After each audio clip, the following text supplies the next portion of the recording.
the theory of everything. And there's two parts to that. There's a physical part, which I think pertains to physics. And there's the mathematical part, which is, an equation they've been looking for. And so the TOE really involves a little of both. We're going to deal with the physical part first. Okay, I'm going to talk about the physics part first.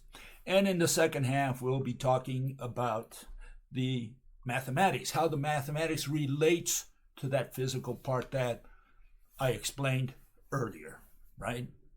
Okay, so let's start with the physical part, okay? Is there a way to unify, especially light with gravity, electromagnetism and gravity? Is there a way to unify, have a single theory, a single mechanism? And it's really two mechanisms out of the same entity, the same mediator. That's what it's all about, okay? And so let's start there. Let's start with what we had, and we have something like this even to these days, right? Let's see if I can put it up here. And as we have these gentlemen, okay, and they were only a few that I selected, probably the most important ones that you see up there. And what they proposed, what they came up with, was a mathematical concept, the electromagnetic wave that is still being used even to this day, okay? And what's wrong with this? Well, this is what I can say is what's wrong with it. It's a concept. It talks about two fields, and the two fields are made of vectors. Those arrows there that you see, those are vectors. And as you can see, those are all concepts. And, one of the first lessons you have to learn in physics is that you need objects. You can't do physics without objects. That's a hard lesson for people to learn. They want to do it with concepts such as field and vectors. And no, if you're going to give a physical interpretation, you're going to do the physical part of your presentation, of your dissertation, you need a physical object, okay? I mean, you can take the elephant, right? And say, look, what's the mass of the elephant? Well, it's so many tons, 5 tons, whatever, right? And you condense it into a single point. You say, well, I took the elephant and I condense it into a little point because we're not interested in the elephant for mathematical purposes. We're interested in the mass. That's what we're going to be putting in an equation, right? The mass of the elephant. No problem. No problem whatsoever. But if you're going to move something, you're not going to move the point. You got to put the elephant back in there. You got to move the elephant. You can't move the point. Okay, and that's where people get confused because they start moving points and treating the points like physical objects when what you have is a mathematical concept, which is the center of mass. And this is more or less what's happened here with a wave. They take in the wave, the electromagnetic wave, and they start shaking it, moving it, doing things with it. You can't do that. You got to put a physical object there. And people don't understand that. So what we've done is we replaced the wave, right? And we replaced it with the, we replaced it with a rope, right? In this channel, this is what we propose. We're saying that the electromagnetic wave that these people proposed was really a rope, a pair of twine threads, a DNA-like object, right? And they confused it for a electromagnetic wave because there is a waviness to it. First of all, structural waviness to a rope, and then there's this torsion, not a transverse wave, not a longitudinal wave. It's a torsion wave. In other words, the thing twirls in situ, and you have all these goosebumps moving along, the rope. And so that's what we're saying, that the mediator of light and of gravity is that rope.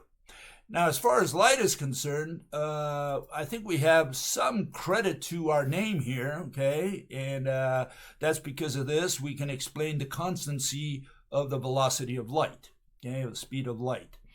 And you can see there that you have that little equation, little c, velocity of light, speed of light, right, equal to frequency times wavelength, okay? And the only thing imaginable that can represent that equation is a rope. There is no other structure. Okay? There is no other structure. I challenge anyone in the universe. I'll challenge even God to come up with a thing that can imitate that can simulate that equation. And I'm telling you, there ain't. Okay, there's no such other object out there. It's got to be a rope. Okay, this is it, folks. It's a rope. Okay, so you can see it has all the features of the so-called electromagnetic wave, which has been corroborated, over 100 years. It's got wavelength. We call it the link. It's the length of a link. It's got amplitude, right? The height, okay? And it's got frequency, because you have all these goosebumps. And the number of bumps there is the frequency. If you untorque a rope, right? Let's untorque it.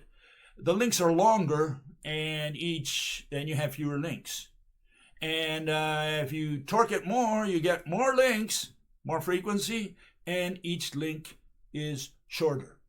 And that is the equation of a rope. That's what that little c is all about. And incidentally, the little c was first put in there by Maxwell in one of his books, but for the value of 300,000 kilometers per second, right? But nobody picked up on that. And there were other writers all the way through the 19th century, the beginning of the 20th century, right? And it wasn't until Einstein in about, I think, 2007 wrote a paper, and he used little c, and after that other people began to use a little c, and that's why we use the c today as a symbol for the speed of light. Okay. Anyways, there you have it. The more you torque a rope, the shorter the links, the more links you have. That's frequency times wavelength. That's the equation of a rope. And so that's one of the things that you can say is evidence. We don't like to introduce evidence because we're not trying to convince you. We're just saying we have a right to use the rope as a mediator for light, okay? At least for light. We'll show that it's also for gravity. Okay, so that's the first issue. The other thing that rope can explain is based on the construction of what we're going to propose here, which is how the atom is constructed, okay, the H atom. And here you see the construction of the atom. Your two threads that make up the rope, they also construct the atom. One thread goes through the center and constructs the proton star, dandelion as we call it. And then the other one rolls around and forms the electron shell. But you can see it's all made out of the same thread. Okay, it's one thread really in the universe. And they both construct not only the rope, but the atoms. That's why the ropes interconnect every atom in the universe. So as you can see, our site is a little different than all the others. We like to think that, or everybody likes to think that they've got something different. No, I think we do have something different here that you haven't heard anywhere else in the world, in any other site, okay? And so, we're proposing a new model for the universe. We think that these people who've been doing research and theoreticians and so on, they misconceive the universe completely. They don't have the slightest idea what this universe is or how it works. Here we have a different version, and I think it works a lot better. That's my opinion, right? But you have to reach your own conclusion. Okay, so what I was saying is that if the atom is constructed by the same threads, twined threads, as the ropes that interconnect them, then we can see why you don't add the velocity or the speed of the train to the light coming out of the train. You have your car, your headlights, and you turn the lights on. Well, if you threw a ball from your car while it's running, you would have to add the speed of the car to the speed of the ball. That's not the case with light. Light has a different speed or a constant speed irrespective of the movement of the source. And there you can see why. If the atom is made of the same material, the same threads that make up the rope, you can see how the atom can slide along there because the threads are going over and through, right? You have the blue one going right through the center of the atom, which is what makes up the proton, and the other one goes around and forms out the electron shell. So an atom does not, it's torquing, it's vibrating and torquing the rope, sending light along the rope. it doesn't have to, you don't have to add the speed of the atom to the speed of light, because the atom is eating into the rope. Okay, so we're explaining two things: the constancy of the velocity of light, the speed of light, and also why you don't add the speed of light to the moving object. Okay, the speed of light is independent of the moving object because the atom does not push light forward. That's another reason why you can't go faster than light, because you're trying to go faster than the threads that make up the atom. So, it answers all those questions. At least we have an answer for them. And again, it's up to people to ponder what I'm saying and reach their own conclusions. Everybody has his own brain, hopefully, and you don't allow yourselves to be influenced by anyone else. You reach your own conclusions. All we can do here is present the theory. Okay, so that's the light part of it. Now let's look at the gravity part of it, see if we can make some sense of it. For this, I usually use this gentleman, because people say, Bill, who are you? We don't know who you are. I've been 29 years at this, but nobody knows me. I'm a great unknown out there. And okay, that's life. But here's a fellow. His name is Richard Muller, and he's a professor. I think he still is a professor at Berkeley University. And he says it just like it has to be said. And you got to listen to him, because he's going to tell you what the specifications for gravity have to be. Anyone who's got a theory of gravity has to exceed if possible, but meet at least what Richard Muller has to say. So listen to him. Don't listen to me. I'm a nobody. Listen to him. He's a somebody. So here, listen carefully. Here goes. If you have the Earth with its big mass here, and you have you with your little mass here, that every atom on the Earth is pulling on every atom of you.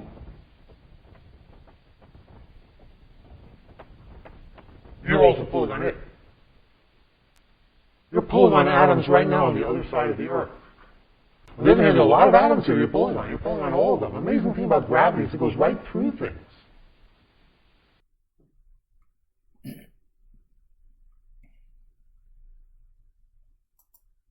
Okay, so what are the two things that Richard Muller said?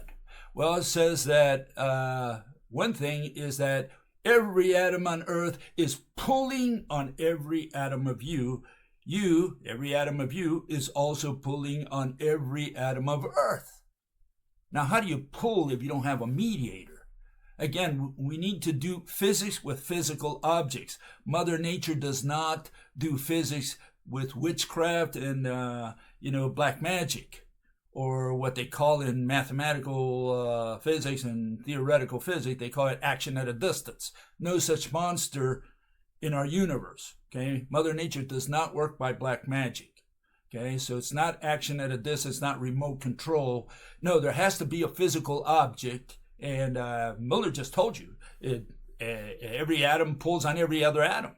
So there's got to be something between any two atoms, and we're saying it's this rope that interconnects any two atoms. Okay, so here it is again. This is his summary. Okay, just listen to him. Okay, he says, every atom in the Earth is pulling on every atom of you.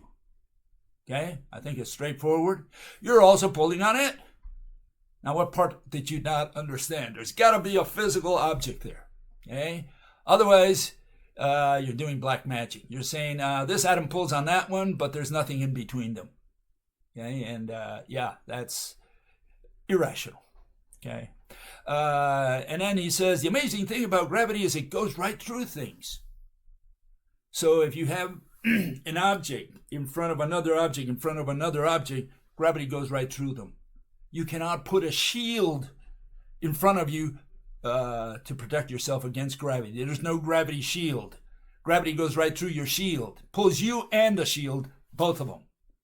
Okay, so keep that in mind. Okay, those two things are the things that you have to meet if you have a theory of gravity. Okay, if you cannot answer those two questions, you do not have a theory of gravity. Period. We're done. Okay. No, there's no argument on that.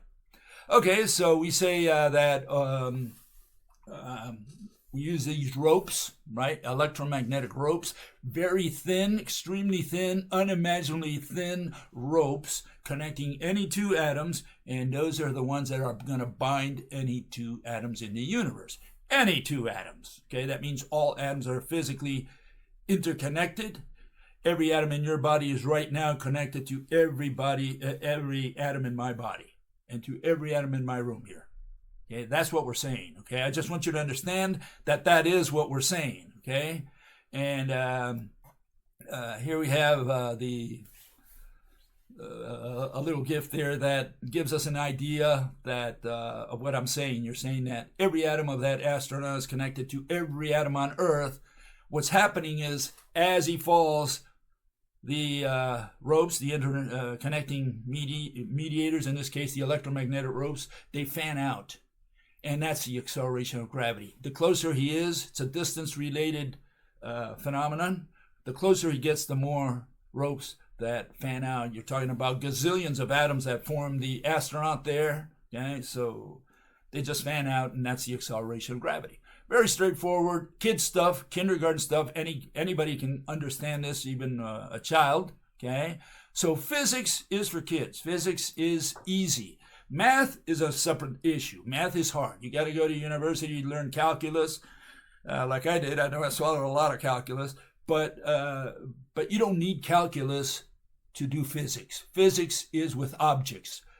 Physics is the language of physics is illustration. If you can't illustrate your theory, you don't have a theory of physics. And you can't illustrate concepts. Okay, you can't illustrate. I mean, people have tried, and they do illustrate things. But then they're illustrating a concept, right? They're putting a heart for love. So the concept is love, and they're represented with a heart. Or they have a dot, and they use it to represent a point. What's a point? A location. So they use a dot for location. They use heart for love, and so on. And then they start moving the heart around, the love around. They say, no, you got to put the heart back in. You got to put the elephant back in. Okay, you got to do it with objects. Okay, so here you have, again, you can see the different, as the astronaut gets closer to the Earth, he has a different weight for each location, okay? So maybe very, very far away from the Earth, he weighs 1 pound with respect to the Earth, if we could measure him there. And the closer he gets, you can see his weight increases, okay? And maybe on Earth he weighs 200 pounds, but somewhere far away he weighs 100 pounds, 50 pounds, 25 pounds, and so on. What we're saying here is, keep this in mind, okay? Weight is location specific. Let me repeat that. Weight is location specific. Weight is a static concept, okay? Weight is not a dynamic concept. You don't need to move in order to have weight. You have weight anywhere around the Earth, what is known as a field. You know, you have different values of the field at different locations, at different distances. So you have weight, whether you know it or not, at different locations. I don't need to measure anything for you to have weight, okay? You have weight, whether you like it or not, at any location. It is a static concept. Okay, and you say, well, how can that possibly be? Are you saying that every atom of us, is bound to every atom on Earth? Every atom of the moon is bound to every atom of Earth? Yeah, that's exactly what we're saying. In fact, I'll let another fellow, his name is Brian Greene, and this is what he has to say, okay? Here he goes.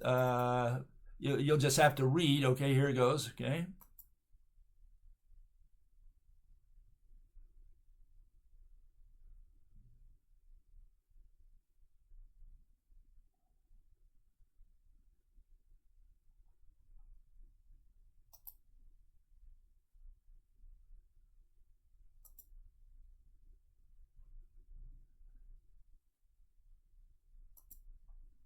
Yes, we're connected by not one rope, but invisible ropes. And they got rid of that notion. Why? Because they said, well, I can't see, I can't touch any ropes at anything there, so there's nothing there. It's action at a distance. And what they didn't realize, you have to do physics using things. You can't do physics without things. And they're doing it without things. Or worse, they're putting a concept in there, such as field, energy, mass. And they're going to be doing physical interpretations with mathematical concepts. That's where the problem is. No, there is a rope. Not one rope like Brian Greene said there. There are many ropes. Gazillions of them. For every atom of the moon, there's a rope connecting it to every atom on Earth. So the Earth swings the moon around like this. Just as simple as that. I think any child can understand what I'm saying here, okay? It's just like that. That's what gravity is. Gravity has to have a mediator, okay? And it's got to be an elongated, very thin mediator that connects any two atoms in the universe. Straightforward. That's what we propose here, okay? And yes, there's a unification also between light and gravity, that they both have these features, and this is how they represent them. It's the inverse square law, okay? The farther away you go, the light becomes dimmer. It's less bright, right? And the farther you go, gravity becomes weaker, okay? So it's like they have, light and gravity seem to have very similar features, okay? And so what do? Well, we say that with the ropes, you can explain that. Here you have them. The closer you are to, in this case, a screen, right, the more the ropes fan out, okay? And not only do you have a brighter screen, but also like when you approach the Earth, the closer you get, the ropes fan out, and now you have more gravity. You have a greater acceleration, okay? But keep in mind, weight, which is what Newton's equation really measures, right? The closer you get, the stronger gravity is, but it's that force, they say. They use it as a force. The equation is a force equation, but there is no force because any location without any force intervening, okay? Any location, like if we took a snapshot of the universe, God's camera took a snapshot, there would be no motion. You would have weight at that location. And you say, but I haven't moved. I haven't pressed down on the scale. You don't need to measure anything. You have weight anywhere around the Earth, okay? Period. Non-debatable, okay? Okay, and so some people say, well, why can't we touch these roads? Why can't, if they're there, right? And people say, not only touch them, because if you can't touch them, means we pass our hands through them. In fact, I'll prove this to you. This is an experiment that you probably want to do at home, always in the presence of a relativist, right? And here we have, this little straw. Let me get here in the center. And I'm going to drop it, okay? And if you drop it, it always falls downwards. This is what you'll verify, okay? Now, this is the trick, okay? Maybe you can get another person to help you out, okay? What you do, you have this, right? This is a straw, by the way, so it's kind of thin, okay, and very light. And I'm going to let go of it, okay? And it comes down, right? Now, what you can do, and I'm going to do it here now, very dangerous thing is, I'm going to pass my hand, and you can see that all the ropes that are connecting this straw to every atom on Earth, and I'm passing my hand right through it. So you're saying there's nothing there because I can't see and I can't touch anything here. So if we're going to do it like Mr. Muller said, and every atom of the straw is connected to every atom on Earth, and there's got to be a connector, I'm passing my hand right through all those gazillions of connectors. Okay? So we either do black magic and say action at a distance, remote control, witchcraft, whatever you want to call it, or we do physics, saying there is something connecting every atom of this device to every atom on Earth, and I'm passing my hand right through it. Okay? So you can let it drop, and hopefully you could measure the speed, in other words, the acceleration, which should be 9.86 meters per second square, right? That would be the acceleration of whatever object you drop on Earth, barring, air friction. But if you drop an elephant, there's very little friction there, and you drop a stone, they should pretty much fall at the same time. And if you pass your hand while they're falling, okay, so you pass your hand right through there while they're falling, you'll see that your hand does not affect the acceleration. In fact, you can probably do it with a parachutist. You know, the parachute guy goes slowly, and he's falling on Earth because gravity is pulling on him, right? In other words, he's falling and accelerating due to all these ropes fanning out. And you can pass your hand below the parachutist, and he'll fall at the same rate. Your hand will not affect anything, okay? So, yeah, that's the issue. And people say, well, Bill, you're crazy. You're saying that ropes not only are invisible and intangible, but they go right through each other. Yeah, not only the rope, my hand goes right through them as well. And so how can that be? That's irrational. That's unthinkable. And so, there was a series in the 60s I used to watch a lot, and it was known as the Untouchables. Okay? They were untouchable. You couldn't touch them. Okay? And quantum mechanics also has come up with a whole bunch of untouchables, and nobody questions it. See, here's some examples. Let me read them out to you here. Space.com, around 65 billion neutrinos manage to stream through every square inch of your body every single second with no discernible effect. They go right through you, through every atom, through every thing that builds your body. Wikipedia, neutrino typically pass through normal matter unimpeded, undetected. And nobody questions this? I mean, when I say the rope goes right through the rope, you say, no, Bill, you're crazy. How can a rope go through a rope? But here, the neutrinos go through everything, untouched. They go right through things, and nobody questions that. Nobody says, hey, how can that possibly be? How can neutrinos go through things and not touch them? You have a little ball going through another ball, right? And they go right through it. Nobody questions that. Photons cannot couple directly to each other in a fermionic field, according to the Landau-Yang theorem. So photons also go through things. How about the gravitons? They exist then like photons, and unlike gluon, gravitons do not interact with other particles of their kind.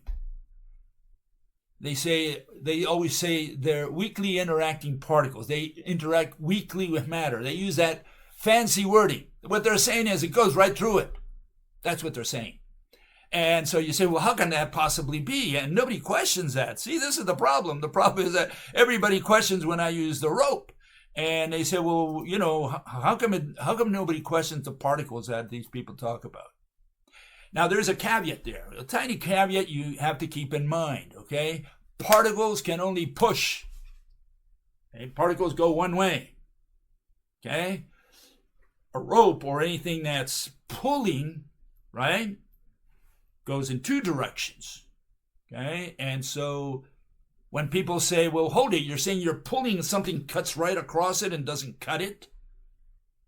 And so that's where people start asking the question. But really, it's no different with particles. If you take two hoses full of water and, just let the water run on both hoses, you put them one against the other, the water will bounce.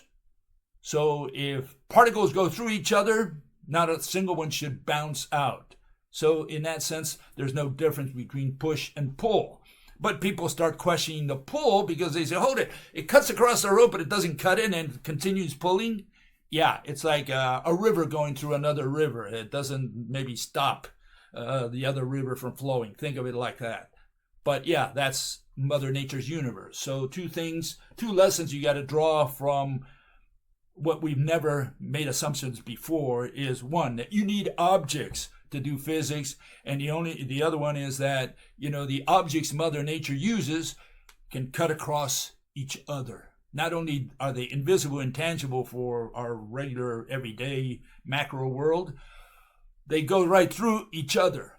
And until you come to terms with that, until you realize that, you're never going to understand what is out there in our universe or how it works. So those are two things you need to understand. You need physical objects to do physics. You can't do physics with concepts, okay? And the objects Mother Nature uses, the ones he uses as mediators. They go right through each other. Until you come to terms with that, you realize that, you won't understand how this universe works. And here what you have, here's an example of another thing that goes right through each other and nobody questions it at all. Here you have Arvin Ash, talks a lot about, has a show on physics, right? And what he does, he talks about fields. I want you to listen to him because he's telling you all the fields that we have out there. Now listen carefully to what he has to say, all the fields that are out there. Okay, here he goes. Listen. All these fields extend out in all of space-time. In other words, the fields are always there and exist everywhere, including inside your body. Now, although they exist everywhere and you can't see them, they are not nothing. They are teeming with virtual particles. These are particle-antiparticle pairs that get created and destroyed. They come in and out of existence constantly. These virtual particles can't be measured, but nature allows the creation of these virtual particles by letting them borrow energy from the vacuum.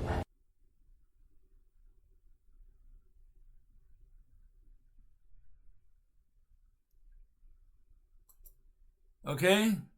So what is he saying? He's saying there's all these fields.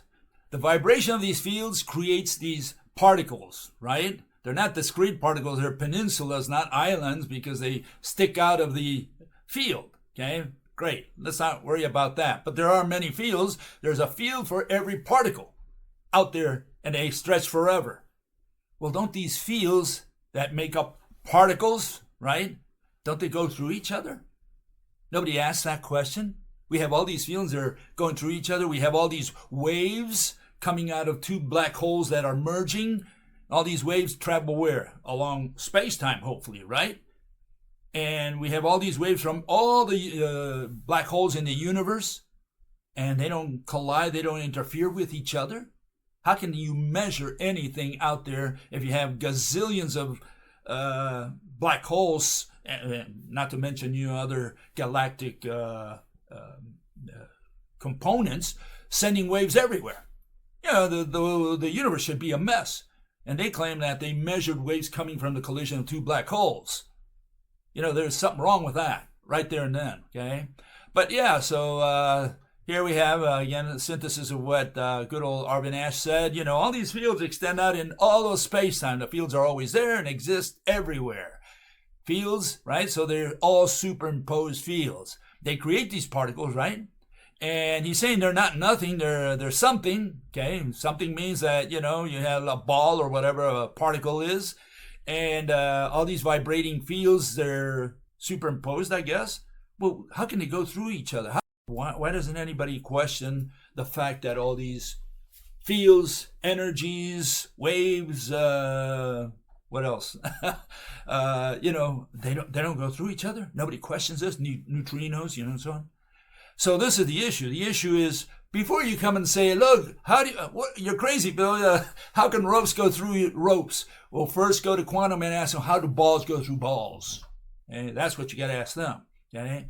And until you get that question answered by them, don't question the rope. Okay? Otherwise, we all have to accept what quantum has already accepted. Things go through things. In Mother Nature's world, invisible, intangible world, we just have to come to terms with that. Nobody has been able to come to terms with that in the last 10,000 years. And I'm asking you, if you're going to understand this universe, what is out there, what exists out there, right?